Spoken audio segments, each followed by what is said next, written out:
We are on to work on our fourth block. So let's see if we can't get things straightened out to work on it.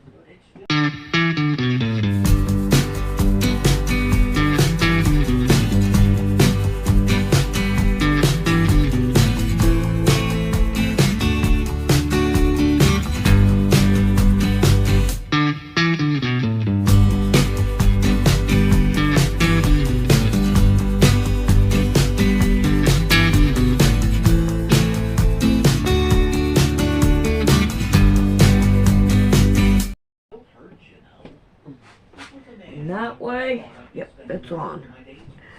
That way we can get some more birdies done. Alright, I need to move these and clean this off, because it gets all dirty just like the other ones do. Alright, now I have blue, a light blue and a dark blue, and we only need half of them to do two. So I think we could do it. Yeah. Insurance companies have captured all of it, from the doctor to the hospital to the patient to the labs, the pharmacies. All of it has been captured. Nobody can fight these guys. They're the biggest gangsters out there. They're the modern day mob, and they control all of healthcare right now. Brigham Bueller is the founder and CEO of Ways to Well, a preventative care and health optimization platform. And he began his career in healthcare 25 years ago, supporting the nation's leading surgeons at Eli Lilly and Stryker.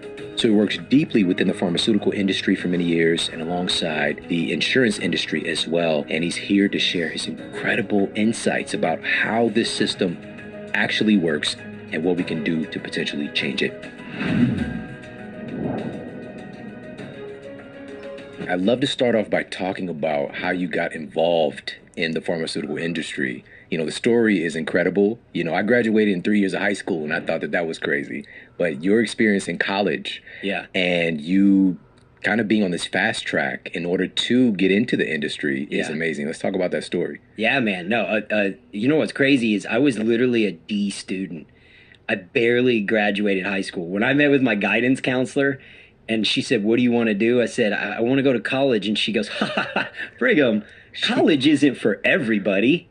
And I just thought, are you kidding me? Like, I was so mad. But I was working, man. We didn't have money. I worked night shifts. I was like working my ass off. I barely slept. I was falling asleep in classes, all this stuff. So jump forward, I go to University of Houston in downtown Houston. And I had an opportunity to get a job as a drug rep, and for me that was a dream job, man. Coming up with not a lot of money and having an opportunity to make $100 grand right out of college, it was like the opportunity of a lifetime.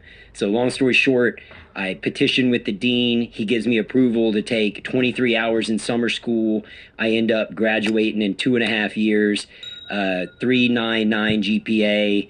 Got out, got a job with Lilly, and I was off to the races. Originally what I thought was my dream job, but then you get behind the curtain and you go, oh, this is not what I expected. Just because, you know, when I was selling Cialis right out of school, that was the Viagra, 36-hour Viagra, that was fun. But as soon as I had to, I unfortunately got promoted, and as soon as I got promoted, I had to sell mental health drugs, and I just didn't believe in them, and I didn't want to push products and things I didn't believe in. So I was constantly getting in trouble for not selling the bag and pushing these other products. I would just go back to the compounds that I believed in, and I would sell those and do really well with those, and then come up short on the others. Now, my question is, when did this transition happen with using people who are essentially salesmen for these drugs to go to talk to physicians versus, you know, maybe a pharmacist or something like that educating doctors? I think it's when the whole system shifted. So the system began to shift in the 80s and 90s when the big insurance companies essentially captured medicine. And so what the problem with that is, like in the 80s, a clinician knew your whole family. You know, they would spend 30, 40 minutes with you. They knew who you were, your family history, how many kids you had. It was real medicine. But then it got captured by corporate America and big insurance companies. And what happened is today a clinician has 6 minutes with you on average.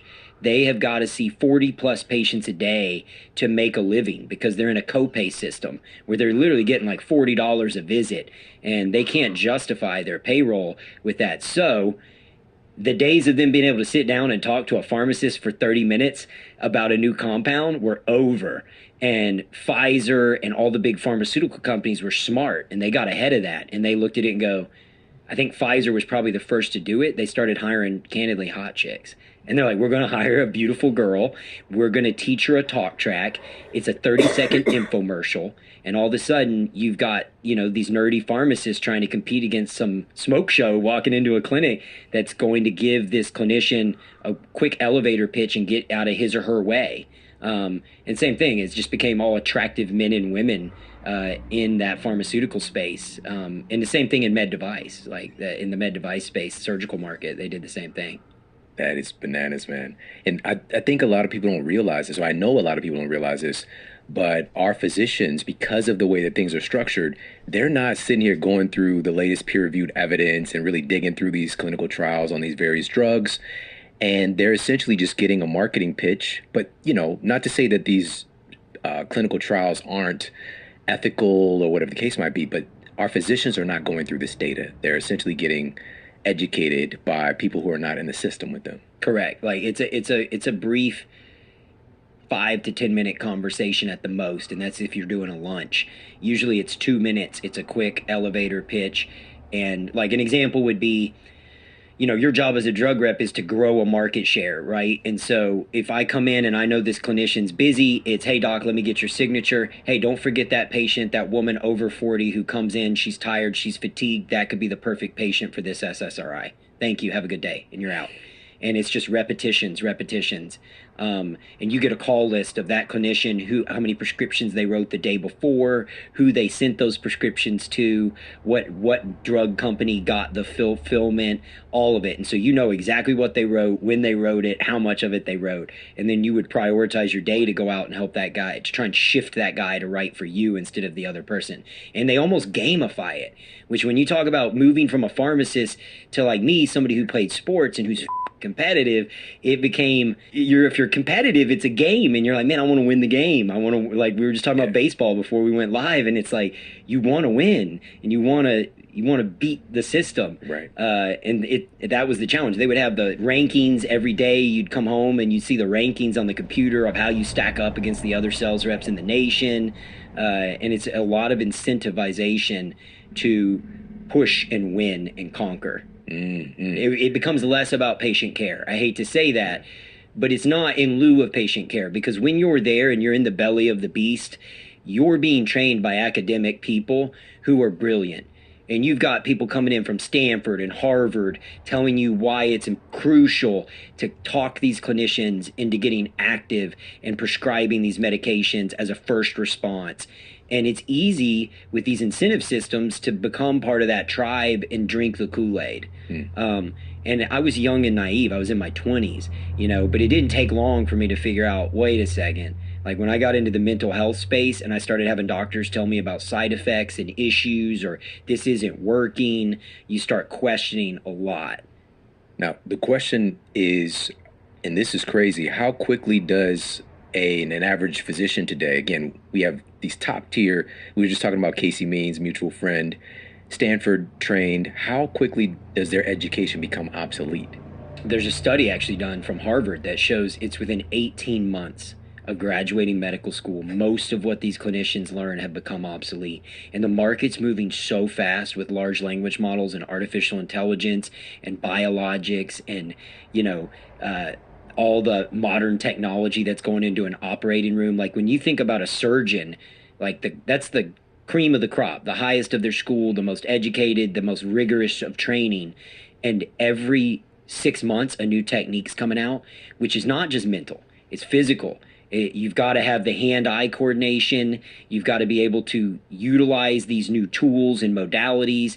And so you're learning physical skill sets in addition to mental skill sets. And it's complicated. So I would say the surgical market, I don't even believe it's 18 months. And Harvard was looking at primary cares, which is coughs, colds, sneezes, flus, and prescription drugs. Right. But when you start getting into these more advanced modalities, like there's a lot more that go into it. Yeah. So, and just staying in that same lane with pharmaceuticals, and again, getting a high quality education, and then you get into practice, and again, insurance has things structured in such a way you don't get a lot of time with patients, and you've got training as a drug rep from these, very esteemed masterminds in their respective fields telling you about this drug and why these physicians need to use this drug in their practice.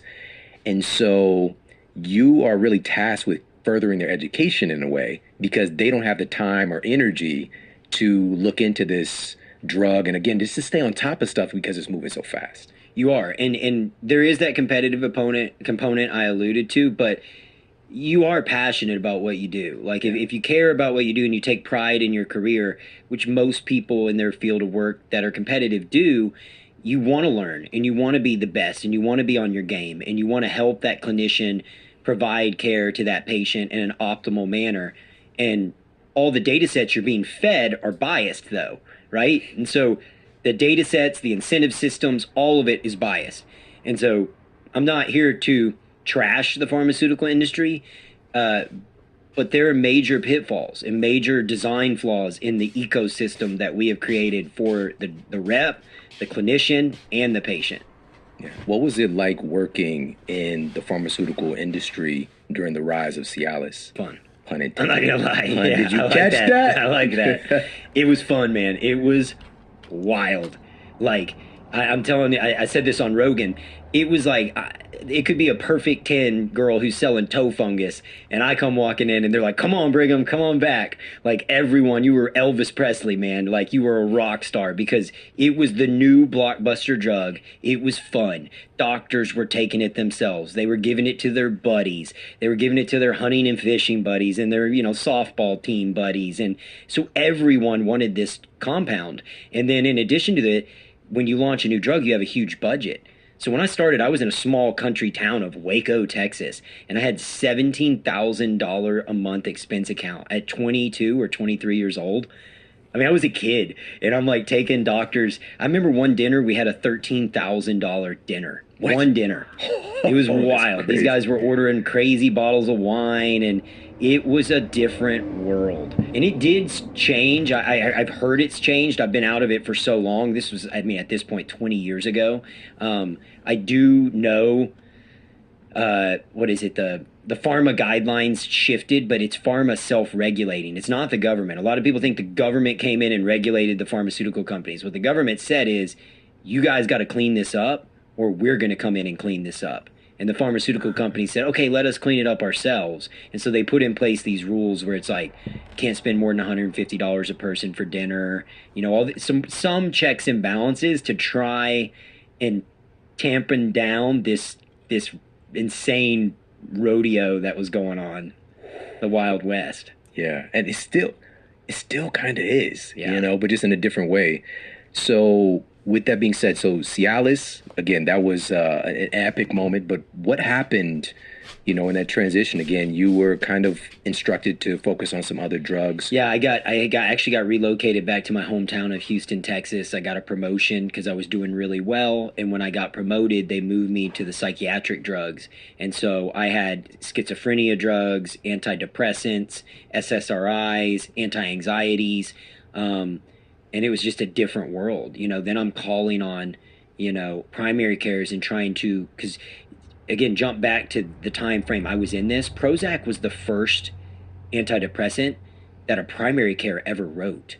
You got to think primary cares at the time would refer those out to psychologists or psychiatrists. And those were the prescribers of antidepressants. It was a mental health drug. Big Pharma taught primary cares how to diagnose, treat, and prescribe that medicine to the growing market, right? And they took a market that was niche and very small, and they made it gigantic. Right. And That's my qualm now, having come out the other end of the belly of the beast and being away from that and watching what big pharma has done, whether it's antidepressants. You see the same thing with the cholesterol drugs. They grew the cholesterol market by petitioning, lobbying, and funding academia, research, and studies to drive down the number on what is appropriate cholesterol levels, what's appropriate blood pressure levels. If you look at what all those were in the 80s, they were way higher. And now we've driven down that number artificially in order to write more drugs, to encourage clinicians to prescribe first and ask questions later. And this is what all is getting exposed with this MAHA movement and Make America Healthy Again, and a lot of what RFK's out there preaching and beating the drum on. So if we look at all the chronic diseases that we're supposedly treating, they're through the roof. We spend more as a nation than any other country on healthcare. It's the number one budgetary concern to the federal government. It's the number one budgetary concern to each state. It's the number one reason for bankruptcy in America. And we look at that and go, something is not working, man. Like, because all of our chronic diseases are at an all-time high. We're going to have the highest rates of cancer this year, the highest new cancer rate ever in the history of the United States. Deaths of despair. We go back to like me talking about SSRIs and growing this market, and more people than ever are on antidepressants, antipsychotics, and anti-anxiety meds. But a dirty secret is more people this year will kill themselves and die of deaths of despair than ever in the history of the United States, more than during the Great Depression. And so these numbers sound like wild. One of the other things I talked about is we talk a lot about war because it's an election year. And everyone's like, oh my God, if we go this way or that way, it's going to lead to war, you know. And the fact is, over the history of the United States, around 1.3 million Americans have died in war. And I don't ever want to trivialize that because those are human lives. And I appreciate everyone's efforts to fight and defend our freedoms. But in reality, 1.9 million people a year are dying in the United States of chronic disease. More than all the wars we've ever fought combined are dying in 1 year. And you go to like opioids, we had Jelly Rolls Become a Friend. He talked about in front of the Senate, we have the equivalent to a 747 jet worth of people dying a day of opioids. Right now. Like, this is insane. We are sick as a society, and it's scary, man. It's scary. The question should be, okay, so they got those markers lowered to get on a statin. What were the results? Did heart disease go down? You know? And we'll actually put up a study for everybody to see who's watching the video of this. There was a huge analysis done, and it essentially found that people being on a statin, their all-cause mortality did not change, all right? Sometimes people died sooner, right? And there are some instances, some studies where they lived a little longer, but we're talking literally, and this is not exaggeration, days. Yeah. It's either basically from negative 100 days to positive 100 days. And it's not talking about all the residual issues, right? So about a 30% increased incidence of developing diabetes being on a statin, the muscle loss, the memory issues, and all these other things. And so it's just like, are you living longer or are you dying longer? Are you living longer that's a good and losing quality of life because you're kind of scammed into taking this drug because these markers are changing? Again, if they lowered that number and more people were not having heart attacks and strokes and dying from heart disease, success. Yeah. But that's not what happened. Yeah, and then what's also crazy is of the people who have a heart attack, more of them don't have high cholesterol than the amount that do. Disproportionate amount of people who have heart attacks have normal cholesterol levels. Yeah. But this was because it was never the causative agent behind heart attacks, but it was targeted, and a drug, it's a multi-billion dollar drug class. And again, it's just like, I'm a big fan of results. Yeah. Just looking at, did it work? And so you said something so powerful, and I want everybody to really understand this. What the strategy was to expand the market for a drug, right? So we have a class of drugs. Well, let's stay on opioids, right? So this was geared for very, very specific. We'll say somebody's going through chemotherapy. Chronically ill, cancer, terminal cancer patients. It was originally what OxyContin was meant for. Oxy was meant for terminally ill cancer patients that were in severe pain and were headed or on the precipice of passing anyway. And they grew that market. And what's wild is that same family, the Sackler family, Purdue Pharma, that created the opioid crisis that we're going through still to this day, in the 60s and 70s created the Valium crisis and made billions of dollars off Valium. They took out ads in the New York Times saying, if your wife has an attitude or is stressed, give her a Valium.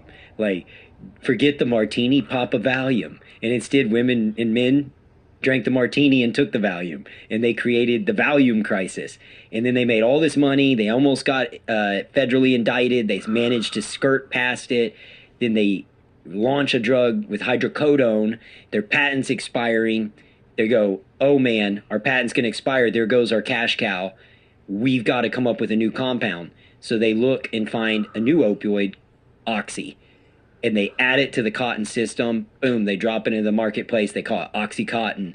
But it's 8 to 10 times more addictive than the hydrocodone system they had before. And not only did they get it into the system, they got the FDA to give them a label that said it's non-abusive, non-addictive. So all these people thought they were taking a safe drug. They were told by their doctor, you're in pain, this is breakthrough pain, I'm going to up your dosage. And now when patients are coming back requesting more drugs, the reps were trained to explain to the doctor, this person's not an addict. They're not showing addictive behaviors. They're experiencing breakthrough pain. We got to write them more of these opioids. The problem is the pain. The way to fix it is more drugs. Wow. So These are some of the most sinister drug dealers out there. This went from, again, very specific, hardcore issues with pain to prescribing it for somebody having, you know, arthritis pain or migraines, or again, it's expanding the market. But this drug is notably dangerous. And this was the craziest part is they knew this. This was in their trial data. And there were so many early indications. But this gets into this issue with like clinical trials and like observational data. Observational data, you can manipulate it any kind of way you want. To the degree they're like, okay, this is happening. Actually, they just need a higher dose. Yeah. Right? That's what it is. Yeah. They're having breakthrough pain. Right? And that sounds very similar to like breakthrough infections and these new things. Like this thing didn't work because we need more of it. Yes. That's why it didn't work. Yeah. And it's just like framing. And that's really what they're masterful And I even at. saw it with the mental health drugs. This is when I said, I can't do this and I'm out. When I was a rep, you know, they brought speakers in and we'd sign these contracts, do online tutorials about how never off-label promote. I agree, I'm not going to off-label promote. You're right. It's all just automated in a computer. You got to do it after hours. You're in a rush. It's 9 o'clock at night. You've been working all day. You got to take this stupid online test and answer these questions and agree on an online e-signature that I'm not going to off-label promote. Then the next night, I'm forced to go to a dinner where some PhD from Harvard is telling me all the ways they're off-label using this drug. Then I'm put under a tremendous amount of pressure to hit a number and be successful and be able to pay my rent and pay my mortgage and pay my car payment, all these things. And they're like, you're sitting there having, you know, beers with one of your doctors and you're like, do I tell him what that doctor was telling me? Because your doctor's like, I want to use this medicine, but I'm not sure where to put it in my practice. I used it on the patient that's in your, you know, data, but where else can I use this? And it puts you in this moral conundrum because you're not intentionally doing something wrong, right? Because a clinician, an expert, a thought leader is telling these reps, here's where I'm using this and I'm having tremendous success. And so reps will go out and begin to off-label promote. And it happens all the time on all different array of drugs. One example I can give you is like a antipsychotic, anti-schizophrenia drug. I distinctly remember the speaker teaching the reps to go in, and this was like, think of somebody who's suffering from a manic episode. They don't sleep for sometimes days or weeks. They're on the verge of a psychotic break. They have increased sexual activity, increased risk-taking behaviors, very wild and erratic behavior. That's a clear patient population, right? That's what that drug was indicated for. Somebody on the precipice of something disastrous. What the speaker does is come in from Harvard and go, I want you to think about that woman who comes into your practice and says, Doc, I've struggled to sleep the last few weeks. I find myself waking up in the middle of the night, my thoughts racing, worried, stressed, thinking about all the things I've got to get done. And so I woke up and I started cleaning the house. That's the patient you need to prescribe this What? That's a totally different. This is every mom. That's everybody who has a mom who's stressed and under, especially single moms and people working long hours. And that's stress and anxiety is part of the human experience. Like, there's other coping tools and mechanisms, and that's just not what that system was built to do. And that's not what the reps are taught to do. And that's not what the clinicians are taught to do. So it's not that everyone's being a bad guy, or it's that everyone's being sinister. Everyone throughout that ecosystem almost has plausible deniability, right? You got the rep going, I'm just doing my job. I got to hit a number. This doctor told me this is the way to do it and that this works. Then you got the doctor going, well, this guy from Harvard came in and said this, and the rep's telling me this. And I saw a woman who said she's not sleeping, and I want to help the woman, and I've got this drug. It's a tool in my tool belt. Here you go. And it happens 1,000 times a day. And then all of a sudden, we wake up 20 years later and we go, what the happened? Like, everyone's on prescription drugs. We're chronically ill, and none of this is working. Right. That's the thing. At the end of the day, clearly it's not working. But the way that this system is constructed, it is so difficult to change. Right. There's so many pockets getting filled. And there's a masterful thing. And you mentioned this a little bit. This is so exciting to talk to you about this, because a lot of people don't know about this. There's a masterful way that apparent innovation takes place, right? You mentioned Purdue Pharma knowing that their patent was going to expire and just finding a clever way to be able to continue to distribute the drug without their patent expiring. And so actually, and I pulled this up because I know I was going to talk to you, there's this incredible meta-analysis. This was published in the peer-reviewed Journal of Law, Medicine, and Ethics, and this is supported by the EJS Center for Ethics at Harvard. And what they found was that approximately 90% of all new drugs approved by the FDA in a recent 30-year period were little to no more effective than previous drugs that already existed for patients. All right, 90% are little to no more effective. You gotta send me this. I haven't seen it, but I believe it. Yeah. Because I talked about this too on Joe. It's the same thing with surgical equipment, right? You've got to, this is the problem with the incentive system. And this is what I've tried to explain, and I'm banging the drum going, guys, if we make everything about quarterly earnings and quarterly profits and corporate capture, and I'm an executive at Pfizer, Lilly, any of the drug companies, or an executive at Stryker, Smith & Nephew, DonJoy, any of the orthopedic joint companies, I have got to hit a quarterly number and a quarterly earning time and time again. When I was at Stryker, we said we are a growth company. They told us we are a 20% growth company. Same thing. Every day you got the rankings. You knew where you stood against the other reps. All this pressure is put on you to go out and hit a number. It's about a number. It's about dollars. It's about cents. It's about profits. That's what the hospital system's set up for too. Every surgeon at that hospital is being told, did you hit your surgical volumes? We need you to get more surgeries in here. So throughout this ecosystem, everyone's pushing. And the problem is, once you set the threshold, you can't go back.